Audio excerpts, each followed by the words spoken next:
Stagecoach Mary is the ultimate example of a black woman who lived her life by her own standards and no one else's. How can a woman who was born considered someone else's property in a small town in Tennessee die as one of the most famous people in all of the Western frontier?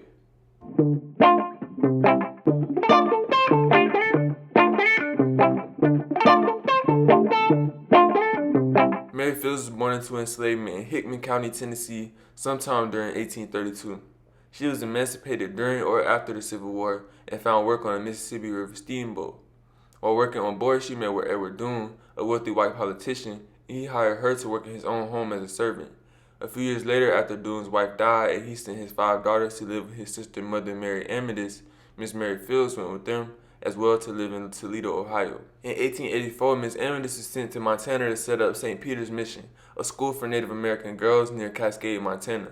When she fell sick, Stagecoach Mary, of course, came to help her, and she ended up staying in Montana for the rest of her life. Standing at 6 feet tall and strong in stature, she did a lot of the labor-extensive jobs around the school, such as maintenance, laundry, and even gardening. She was an avid gardener, and she was known to cuss anybody out who stood where they shouldn't have. Mary was very atypical in pretty much every aspect of her life. As one of the only black women in all of her area, she was known to hang around a lot of the local bars, cursing, drinking, smoking, and gambling with the men of the town. And even when laws passed barring women from going to the bars, the mayor made an exception for Stagecoach Mary.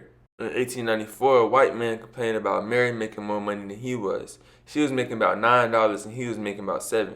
Although he most likely wasn't nowhere near the efficiency or the work ethic that she had, their simple argument about his jealousy turned into a full-blown shootout. Stagecoach Mary was known to always be armed, and she wasn't going to take nothing from nobody, especially a white man who looked at her as undeserving because she was black. But these moral values eventually led to her losing her job and becoming unemployed. She moved into the city of Cascade and opened up a restaurant, but her generosity caused them to close because she would give out too much free food to those who couldn't afford to pay. She then started a laundry service and did many other odd jobs around town to make ends meet, but her final job was the one that really cemented her in history. In 1895, with more than 60 years already under her belt, Miss Mary Fields became the first black woman and the second woman, period, to be a Star Route mail carrier for the United States Postal Service.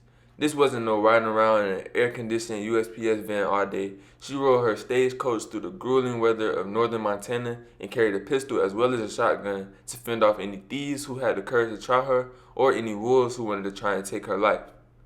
She never missed a delivery, and when the weather was too bad for the stagecoach, she would deliver on foot. Her reliability as well as her strength got her known as Stagecoach Mary. She delivered for 8 years straight without ever missing a beat. Finally, she retired and opened up a few more business adventures, but now with the full support of all of Cascade. She was so loved in the town that she was the mascot for the local baseball team. With her love for flowers, she would give them fresh bouquets after every game. She could go to many bars and restaurants around town and eat for free, and even when her home burned down in the early 1900s, the whole city came together to help her build it back. After a long and fulfilling life, Mary Fields transitioned on December 5, 1914. Local friends and family came together to have her buried on the route that her stagecoach took for 8 years straight every day, and her funeral was said to have been the biggest the whole town had ever seen in history. Miss Mary Fields, or Stagecoach Mary, is a great example of a strong black woman who played by her own rules and won at her own game. She's a great example for people of all colors and all races and all ages that know that they can still do something in this life even though that they're living under this patriarchal society. I think that if we share the stories of people like Stagecoach Mary, we can further encourage people to go after their own dreams and use their own gifts. If you want to help me on this journey and elevate the consciousness of billions of black people around the world, leave a like and subscribe. And if you have any suggestions for future videos, make sure you leave a comment.